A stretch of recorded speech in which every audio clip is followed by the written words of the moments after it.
Good evening, Devin. Trubey here for ABC 10 to talk to you about Hurricane Hilary, which is now a Category 1 storm. Let's go ahead and take a look.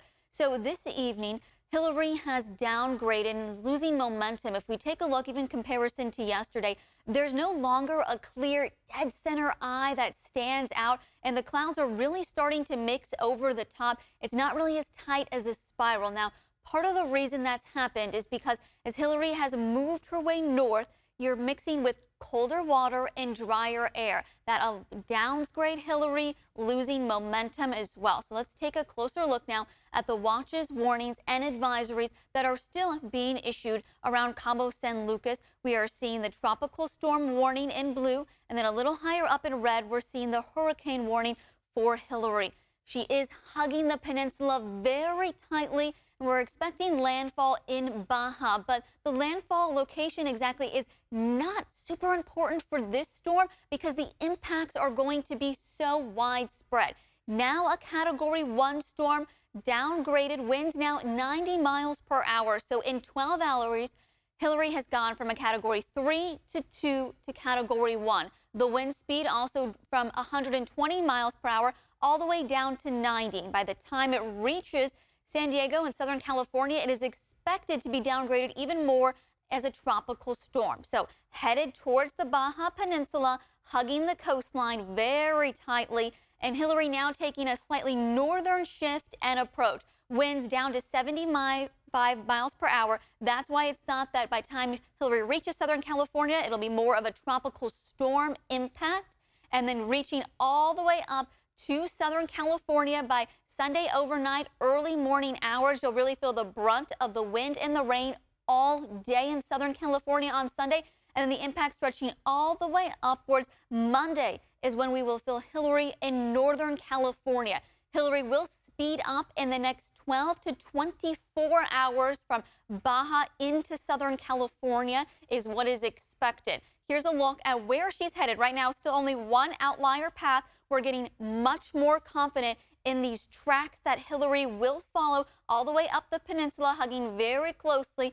And then here again, here's that northern push, the projection off. We're getting a few outliers pushing her closer towards the Reno area and a few offshoots as well, but those are our outliers, mainly focusing on feeling this strong north and west rise for Hilary.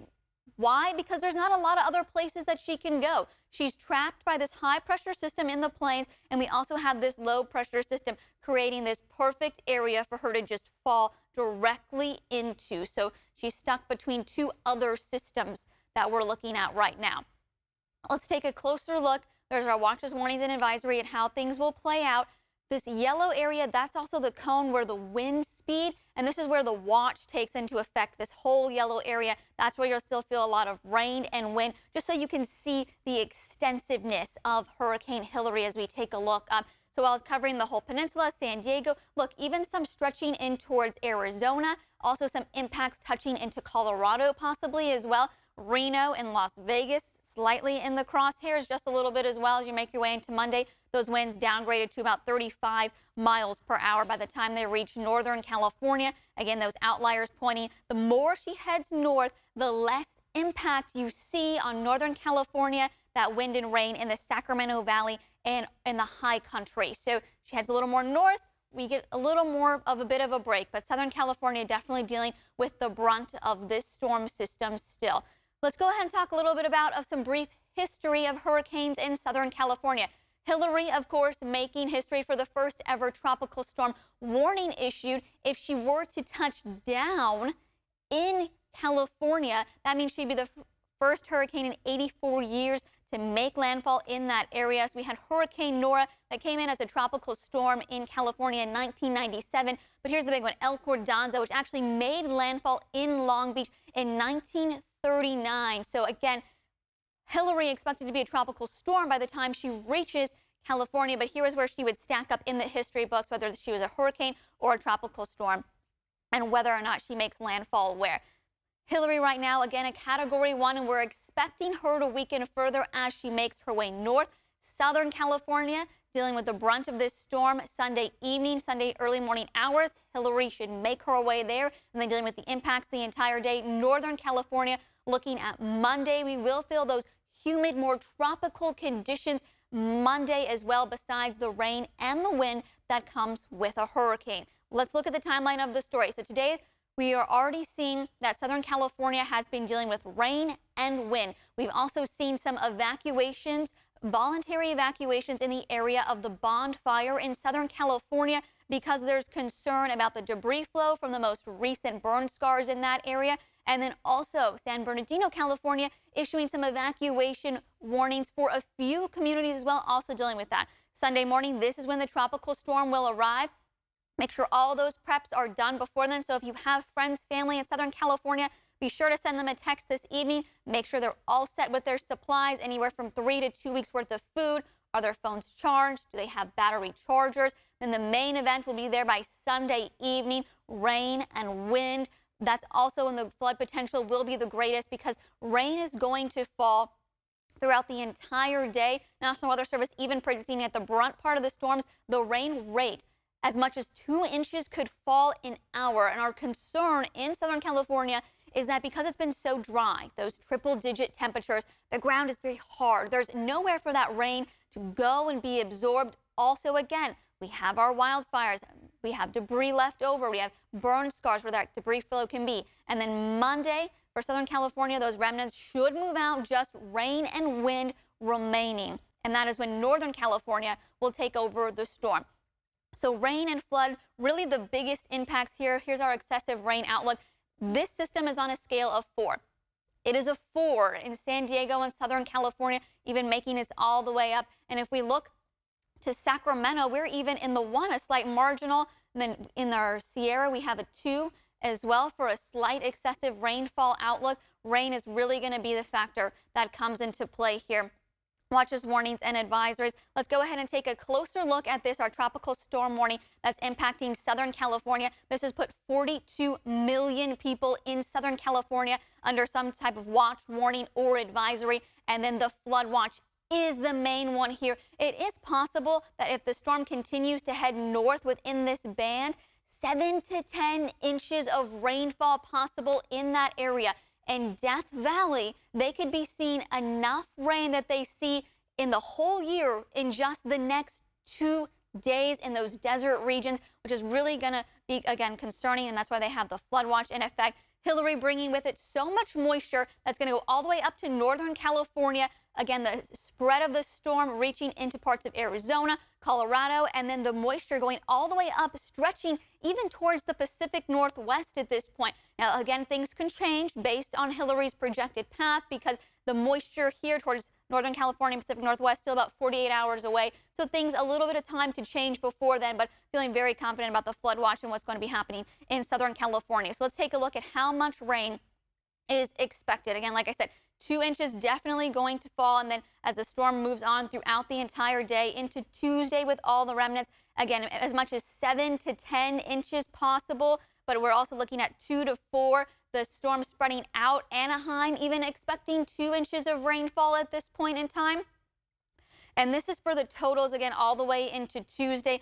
Just look at how widespread that storm system is, touching down even into Phoenix, Las Vegas.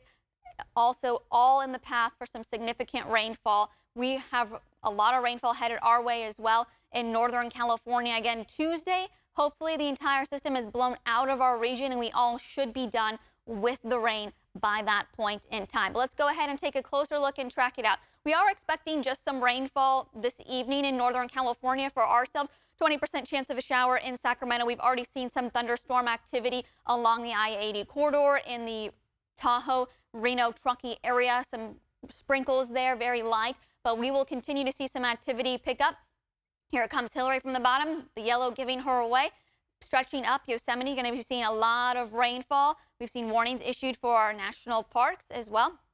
And then Hilary will bring her way in Monday, Sacramento Valley region, Reno. So all of our areas will be seeing a significant amount of rainfall. And then the storm system still lingering, potentially a little bit into the overnight hours of Monday, early Tuesday morning, and then should pretty much be gone and very clear for the rest of the work week and for next weekend. Here's what we're expecting in terms of rainfall. even just about like a 1/10 of an inch for us. It is possible that if you were in the San Francisco Bay Area and the closer you are to the coast, you might not see any rain at all. We make our way into Sacramento Valley, San Joaquin. We're potentially seeing anywhere from a 1/10 of an inch, maybe a little bit more. This is enough rain that it actually is about the total that we normally see for the entire month of August that we could see in a 2-day span as well. So not only Southern California seeing a lot of rain, but Northern California seeing a lot of rain as well. And then the Sierra, the foothills region, 2 inches possible, again, based on where the storm system tracks and where the pathway of Hilary goes. Things can change a little bit because we are still predicting 48 hours out, but feeling very confident that we will see some rainfall and definitely some wind, breezy conditions of about 10 to 15 miles per hour, and then gusts of 30 to 40 miles per hour. Those gusts can even be felt Sunday evening, that little bit of thunderstorm activity that we have right now. So this is the time. If you have patio furniture, go ahead and bring it inside, or any decorations as well, maybe like a wind chime. It might look great outside, but with those wind gusts 30 to 40 miles per hour, you would hate for it to get loose, blow into a window, cause any damage or crack. So go ahead and just get on top of all of that right now. Same with our preparedness plan. So according to the CDC, less than 50% of Americans actually have the right amount of supplies they need in an emergency or in one of these disasters. So that's 2 weeks of food and water, having a flashlight, potentially a generator. If you have a cell phone, do you have a backup battery, a way to charge it? This is also a great time to sign up for alerts. So that's calalerts.org. I know that it might be a little bit weaker in Northern California, but we want you to be weather aware and weather wise. If you think about it, we've been seeing so much weather recently happening around our region, from the wildfires in Maui to the winters that we saw earlier. Now we have Hurricane Hilary. There's so much weather that's been happening just in our region and on our coast. This is a great time to think about yourself. Where would I evacuate? Do I have the right supplies? And am I signed up for alerts? You're also going to want to go into your smartphone device and make sure that you have those alerts enabled so they can automatically be pushed to your phone in an emergency situation. We will have our meteorologist, Brendan Minchef, providing you one of these online reports, but also the weather for you tomorrow morning on ABC 10. And then our chief meteorologist, Monica Woods, will be with you on Sunday for 5, 6, and 6:30, and late news tonight at 11, tracking Hurricane Hilary and everything that is to come from this storm system to Northern California.